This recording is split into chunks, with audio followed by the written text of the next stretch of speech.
नमस्कार मित्रों, मैं हूं आपका मित्र उमेश महादोशी। अभिराम वाणी पर आपका हार्दिक स्वागत है। हम सब जानते हैं कि समकालीन लघुकथा आज साहित्य की केंद्रीय विधा बन चुकी है। व्यक्तिगत और संस्थागत दोनों ही स्तरों पर अनेक साहित्यकार लघुकथा की विकास यात्रा में योगदान कर रहे हैं।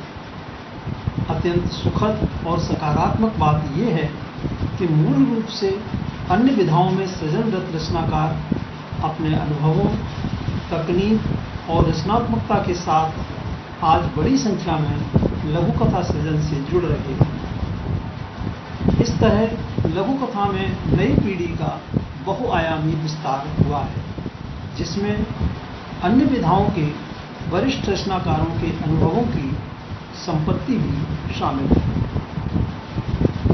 समय के साथ लघुकथा के महत्व और आवश्यकता को समझते हुए ऐसे जिन लेखकों ने प्रमुखतः 21वीं सदी में लघुकथा को समृद्ध करने का काम किया है, उनका योगदान अलग से रेखांकित किया जा सकता है।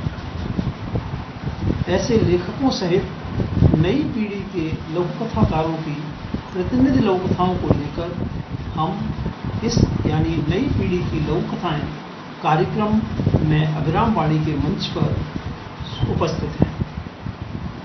इस मंच पर सहभागिता दर्शाने वाले सभी मित्रों का स्वागत है, अभिनंदन है। इस कार्यक्रम में प्रत्येक रविवार को अधिकतम 2 लघुकथाएं प्रसारित की जाएंगी। इनमें प्रसारण हेतु सीधे प्राप्त लघुकथाओं के साथ हम अपनी अन्य योजनाओं में शामिल की गई कुछ लघुकथाओं का भी उपयोग करने का प्रयास करेंगे। अनूठी लघुकथाएं कार्यक्रम के स्थान पर नई पीढ़ी की लघुकथाएं कार्यक्रम अगली सूचना तक जारी रहेगा। नई पीढ़ी की लघुकथाओं के चयन में हमारा प्रयास रहेगा कि ये लघुकथाएं सामान्य पाठकों की पसंद एवं समझ के अनुरूप हों। तो आइए हम आरंभ करते हैं कार्यक्रम नई पीढ़ी की लघुकथाएं। आज की प्रस्तुति में शामिल है नई पीढ़ी की एक प्रतिनिधि लघुकथा, जिसका शीर्षक है दर्द का उत्कर्ष। सुश्री सुधा भार्गव जी की इस लघुकथा का वाचन उमेश महादोशी यानी मेरे द्वारा किया जा रहा है। तो प्रस्तुत है सुश्री सुधा भार्गव जी की लघुकथा दर्द का उत्कर्ष। ठंड के दिन थे, सूरज महाराज देर से निकले।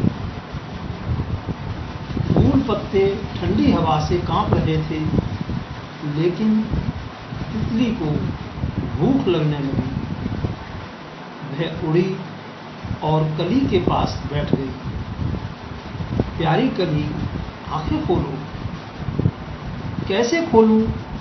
शीत के प्रकोप से ठिठुर रही हूं। तितली ने अपने पंख उस पर फैला दिए। गर्माहट पाकर कली ने अपनी अलसाई सी अर्धनिद्रित आंखें खोली। धीरे धीरे सूरज महाराज भी अपने रथ पर सवार होकर धरा पर सुनहरी किरणें बिखेरने लगे। कली का अंग अंग अंगड़ाई लेने लगा। गुनगुन करते पवन झोंकों में झूलते हुए वह करवट बदलने लगा। देखते ही देखते वह सौरभ युक्त फूल में परिवर्तित हो गई। तितली की तो आंखें ही चौंधिया गई कली के सुथरे निथरे रंग रूप को देखकर। वह रूप था गुलाब का। गुलाब रह रहकर तितली की ओर झुक जाता। ऐसा प्रतीत होता मानो वह उसका स्वागत कर रहा हो। तितली तो पहले से ही उसके सौंदर्य पर मुग्ध थी। वह धीरे से उड़कर गुलाब के बीचों बीच बैठ गई। उसकी सुगंध से तितली की भूख बढ़ गई। उसने जी भरकर उसका पराग चूसा परंतु अतृप्त सी दूसरे फूल को ढूंढने के लिए उड़ गई। गुलाब अब भी तितली की खुशी में अपनी खुशी ढूंढ रहा था, लेकिन उसके सीने में एक अनकहा दर्द था उठा, जिसकी फड़फड़ाहट से उसकी पत्तियां झरझर झरने लगी। सुश्री सुधा भार्गव जी की इस लघु कथा दर्द का उत्कर्ष के साथ हम लेते हैं आपसे विदा। आगामी रविवार को फिर मिलेंगे। नई पीढ़ी की लघु कथाएं कार्यक्रम की श्रृंखला को आगे बढ़ाने के लिए आप अपनी नियमित योजनाओं में सफल हों, जीवन में भरपूर ऊर्जा और उत्साह से आनंदित रहें। हार्दिक शुभकामनाएं। नमस्कार।